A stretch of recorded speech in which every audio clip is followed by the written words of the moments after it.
Pessoal, o tema de hoje diz respeito ao direito penal e suas cores. E a grande responsável pela inspiração que eu tive hoje é a Angélica Glioshi.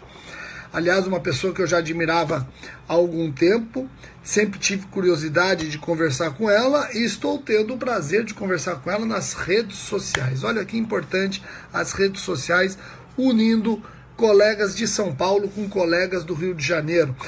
Juan Vasques, grande promotor do Rio, está fazendo seu doutorado em Madrid, sempre falou muito bem da família Glioshi.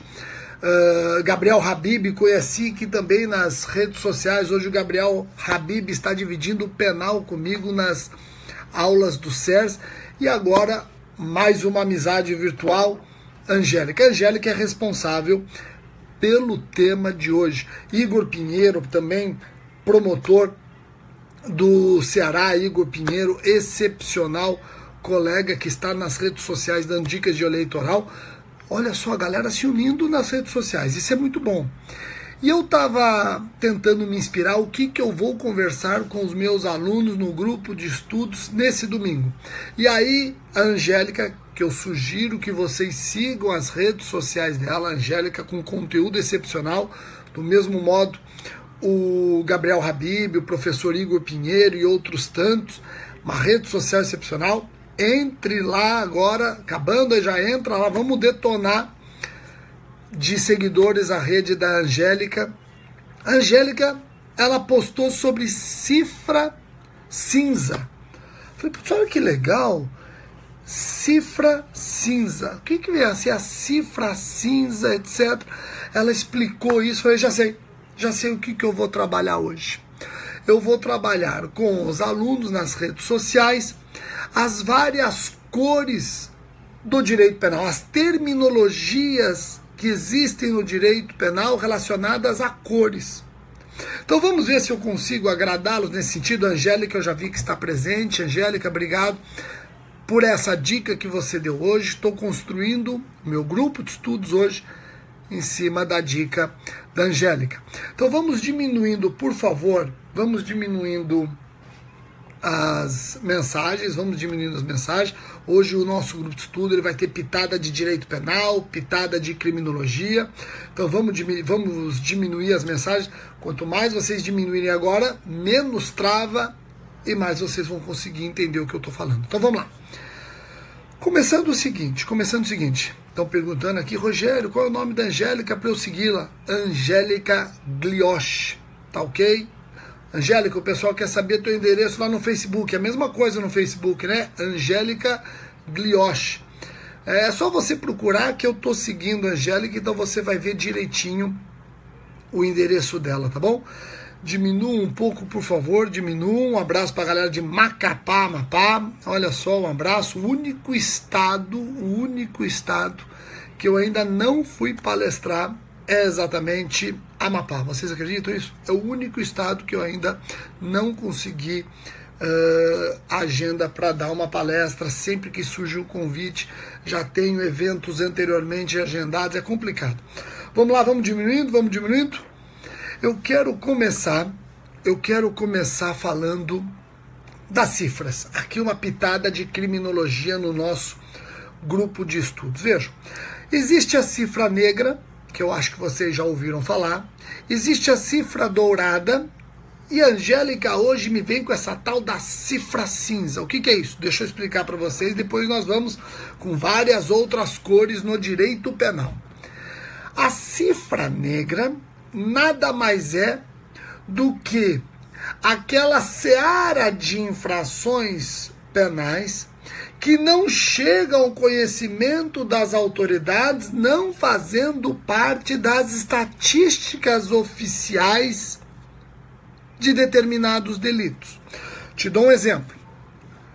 O governo, não raras vezes, publica a comparação de determinados crimes de um ano para o outro. Olha, no ano de 2017, tivemos, numa determinada localidade, 1.000 roubos.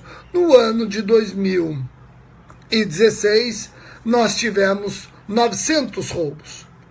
E com isso ele consegue ver se aumentou ou se diminuiu o índice de criminalidade, não é? Mas quem falou que aquela estatística retrata efetivamente todos os roubos ocorridos naquele local? Tem uma cifra que jamais chegou ao conhecimento da autoridade, não fazendo parte das estatísticas. Esta cifra que não chegou ao conhecimento da autoridade, não entrando nas estatísticas, conhecida como cifra negra. Cifra negra. Então, se você analisar o número de roubos que está na estatística e o número de roubos que efetivamente existe na localidade, há uma discrepância inacreditável. Há um degrau absurdo. Esse degrau representa a cifra negra. Compreenderam? Joia, galera de Rio Branco, do Acre. Todo mundo entendeu? Agora, isso é cifra negra. Quando eu estou falando de crimes contra o colarinho branco, ou seja, aqueles crimes contra o colarinho branco que estão nas nossas estatísticas, e os crimes de colarinho branco que efetivamente ocorrem no dia a dia, aí a cifra é dourada. Rogério, então pera um pouquinho. Eu posso concluir que cifra negra e cifra dourada, em apertada síntese, significam a mesma coisa? São crimes que não entram nas estatísticas do Estado, mas existem, não entram na estatística do Estado, mas existem, deturpando muitas vezes aqueles dados. Vejam, exatamente, é que a cifra negra diz respeito aos crimes comuns e a cifra dourada, crimes contra o colarinho branco. Todos entenderam? Rogério, cifra negra e cifra dourada eu entendi. O que vem a ser cifra cinza, caro amigo Wallace de Vinhedo aqui em São Paulo? O que vem a ser cifra cinza? A cifra cinza, o crime chega ao conhecimento do Estado, chega até a autoridade policial, mas não se consegue fazer este crime ser punido. Ele não se transforma em processo e nem o Estado consegue punir o criminoso. Seja porque não se apura a autoria desse crime, seja porque foi alcançado por uma causa extintiva da punibilidade. É a cifra cinza. Então o crime chega ao conhecimento da autoridade policial, mas não se transforma em processo penal e não é punido. Seja porque não se apura a autoria do crime, seja porque é alcançado por alguma causa extintiva da punibilidade. Todos entenderam? Cifra negra, cifra dourada e cifra cinza. Ficou fácil? Tranquilo? Bom,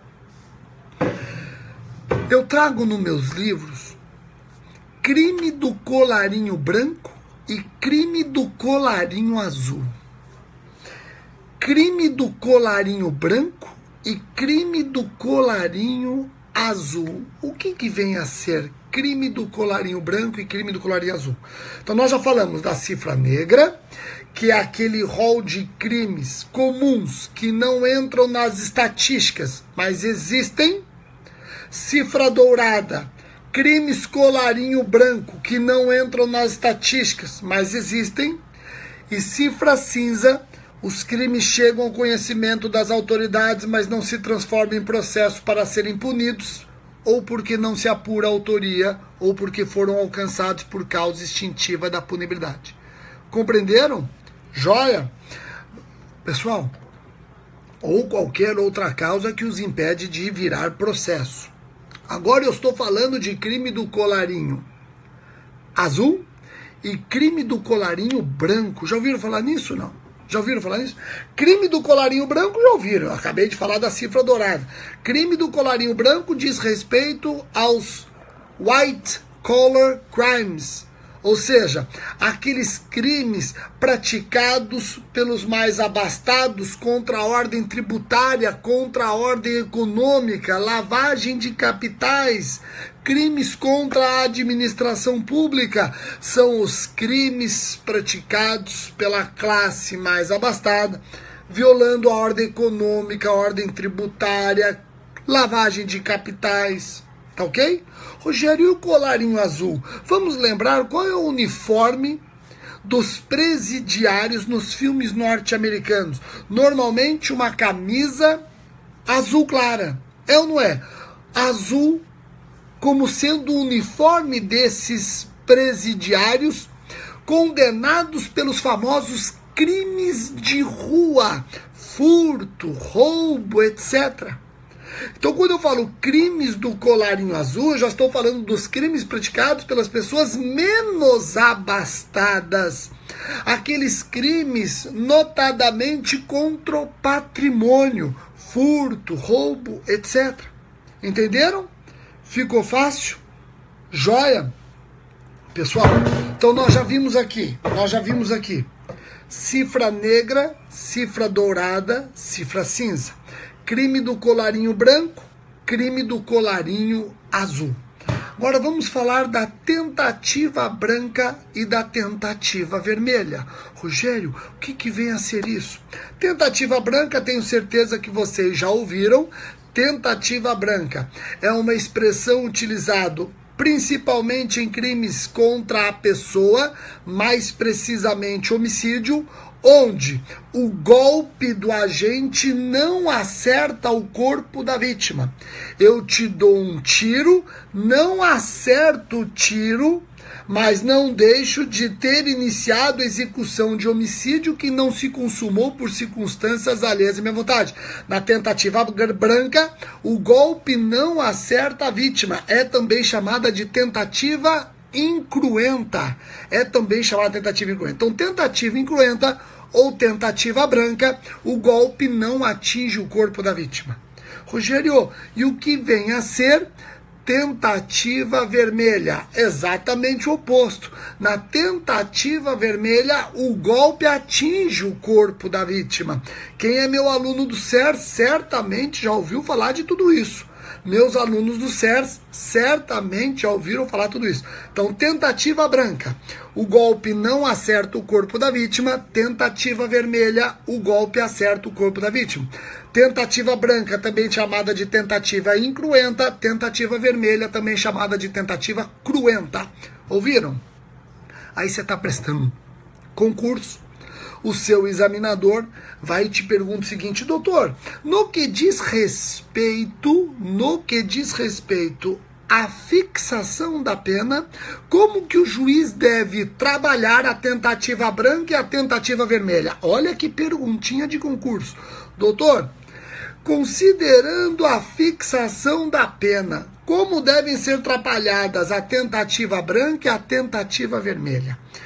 Prevalece que a redução da pena na tentativa, ela varia conforme a maior ou menor probabilidade da consumação. Quanto mais perto da consumação, menor a redução da pena em razão da tentativa.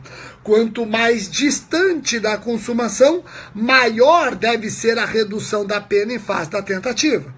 Então vejam, se a minha execução chegou próximo da consumação, a minha tentativa deve gerar uma redução de pena de 1/3.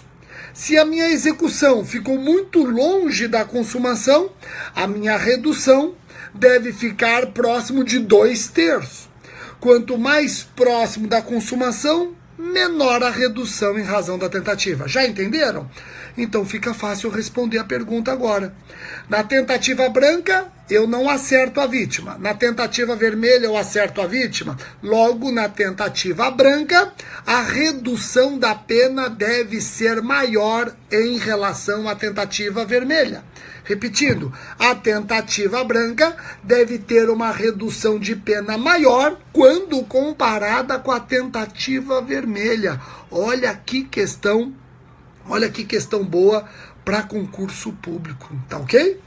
Prosseguindo, você já ouviu falar em ponte de ouro, ponte de prata, mas será que você já ouviu falar em ponte de bronze, ponte de diamante? ponte de ouro, ponte de prata, ponte de bronze, ponte de diamante. Pô, Rogério, eu já ouvi falar em algumas. Vamos lá. O que vem a ser a ponte de ouro? A ponte de ouro nada mais é do que o artigo 15 do Código Penal. A ponte de ouro, ela retrata a desistência voluntária e o arrependimento eficaz. Então, falou em ponte de ouro, você tem que imediatamente relacionar com o artigo 15, desistência voluntária, arrependimento eficaz, artigo 15 do nosso Código Penal. Tá ok? Rogério, e ponte de prata? Ponte de prata está relacionada ao arrependimento posterior. Ponte de prata, a Renatinha já avisou aqui, ó, é o arrependimento posterior, artigo 16. Então, repetindo, ponte de ouro. Artigo 15 do Código Penal é desistência voluntária e o arrependimento eficaz. Prevalece que a desistência voluntária e o arrependimento eficaz configura extinção da punibilidade da tentativa. O agente responde pelos atos até então praticados apenas, se típicos. Ponte de prata é o artigo 16, arrependimento posterior. O agente, depois de consumado o crime, se arrepende, restitui ou repara o dano antes do recebimento da denúncia em crimes cometidos sem violência ou grave ameaça à pessoa. Arrependimento posterior é ponte de prata. E no que consiste a ponte de bronze? Vamos ver quem responde aqui. No que consiste a ponte de bronze? Ponte de ouro, artigo 15. Ponte de prata, artigo 16. E a ponte de bronze? Vai o espertalhão e fala, é o artigo 17. Não, artigo 17 é crime impossível, não tem nada a ver com essa porcaria dessa ponte. A ponte de bronze nada mais é do que a atenuante de pena em razão da confissão espontânea. Ponte de bronze nada mais é do que uma atenuante de pena em razão da confissão espontânea do agente. Tá ok? Joia? Fácil. Vejam, estão me perguntando, todas essas dicas você dá no Carreiras Jurídicas? No Carreiras Jurídicas do CERS, nós explicamos tudo isso aqui, né? Tá faltando agora a ponte de diamante. Aqui uma pessoa já acertou a ponte de diamante. A ponte de diamante nada mais é do que a colaboração premiada na lei de organização criminosa. Ponte de diamante é o prêmio nas colaborações em crimes envolvendo organizações criminosas. Então vamos repetir. Ponte de ouro, artigo 15. Ponte de prata, artigo 16. Ponte de bronze, confissão espontânea. E ponte de diamante nada mais é do que a colaboração premiada nos crimes envolvendo organizações criminosas. Ficou fácil? Joia. Agora vejam. Até estão me perguntando aqui, a Diana, Rogério, e o perdão judicial? O perdão judicial é um dos prêmios na colaboração premiada, né, Diana? É um dos prêmios. Então, o perdão judicial, dentro de uma colaboração premiada, pode ser a ponte de diamante que eu estou comentando. Tá ok? Joia? Agora, como último tema que eu quero trabalhar para vocês é o seguinte. Dolo colorido. Eu estou perguntando, já isso cai em prova objetiva ou só em prova oral? Cai em todas as fases. Eu já vi cair isso em prova de primeira fase, em prova de segunda fase e prova oral. Então não fica pensando que a depender da fase você tem uma ou outra pergunta, não. Às vezes o que foi pergunta da primeira fase vira pergunta da segunda no outro concurso, o que foi pergunta da segunda vira pergunta da primeira, nada se inventa, tudo se reinventa, na verdade tudo se arranja, tudo se adapta. Agora, para terminar, eu quero falar do tal do dolo colorido e o dolo acromático. Dolo colorido e dolo acromático. Grande aqui, o nosso delegado já respondeu direitinho, passou muito rápido o nome dele, eu não consegui ler, mas respondeu direitinho. Vamos entender o que vem a ser o dolo colorido e o dolo acromático. O dolo colorido, até já caiu em concurso, tem duas maneiras de interpretar o dolo colorido. Eu vou trabalhar com aquela que coloca o dolo colorido exatamente como contrapartida do dolo acromático. Rogério, o que vem a ser um, o que vem a ser outro? O dolo colorido é o dolo para as teorias clássicas, causalista, especialmente neocantista.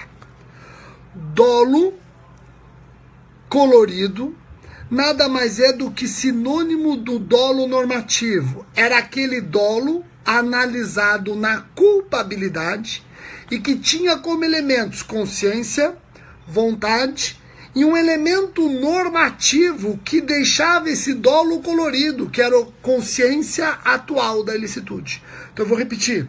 Dolo normativo é o dolo para as teorias clássicas, era um dolo analisado só na culpabilidade, constituído de consciência, vontade e consciência da ilicitude. A consciência da ilicitude, um elemento normativo que integrava o dolo, por isso o dolo normativo. O que o finalismo faz? O finalismo migra o dolo, junto com a culpa, para o fato típico. E o dolo que migrou para a culpa, é um dolo despido do elemento normativo consciência da ilicitude. É um dolo constituído só de consciência e vontade. É um dolo natural, neutro, acromático, sem cor. Ficou fácil? Ó, dolo normativo tem consciência, vontade e o elemento normativo que eu estou chamando de colorido, consciência da ilicitude. O dolo natural é constituído só de consciência e vontade, não tem o elemento normativo, não tem o elemento colorido, logo ele é acromático. Ah, Rogério, então o dolo no finalismo não tem cor? Exatamente, o dolo no finalismo não tem cor, é acromático. O dolo que tem cor é para a teoria clássica. Para o finalismo, o dolo não tem cor, ele é neutro, ele é natural, ele é acromático. Compreendeu isso aí, Rogério? Isso tudo está no seu livro? Estão perguntando aqui, quem que está perguntando? William Casemiro. Sim, sim. O nosso delegado aqui, Azevedo, muito bem. Dolo natural mesmo que dolo acromático. Perfeito, perfeito, perfeito. Fico muito feliz de ver vários delegados participando. O Gabriel está participando, de Sergipe. Nós temos o nosso grande Eduardo Fontes também participando. Vários delegados participando. Fico muito feliz. Num pleno domingo, tem pessoas como a colega Angélica aqui, vários delegados, o nosso delegado Azevedo, o Tiago, delegado Delta Tiago também sempre presente. Fico muito feliz. Uma galera de elite, tá bom? Gostaram do grupo de estudos hoje?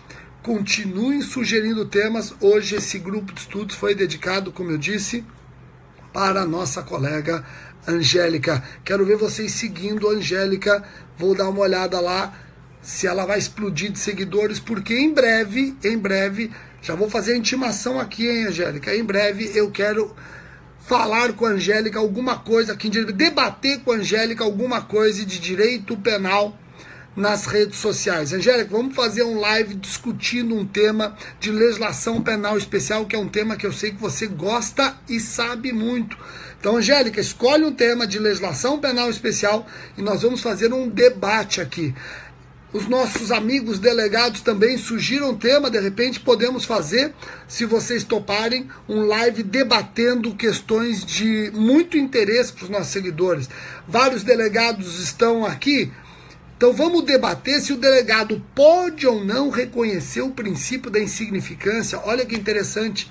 Questão interessante, uma questão cara, muito importante para os colegas delegados. Então vamos fazer um live. De repente a gente transforma esse nosso grupo de estudos em vários debates. Enriquece para vocês e para mim, porque eu acabo aprendendo bastante. Tá bom?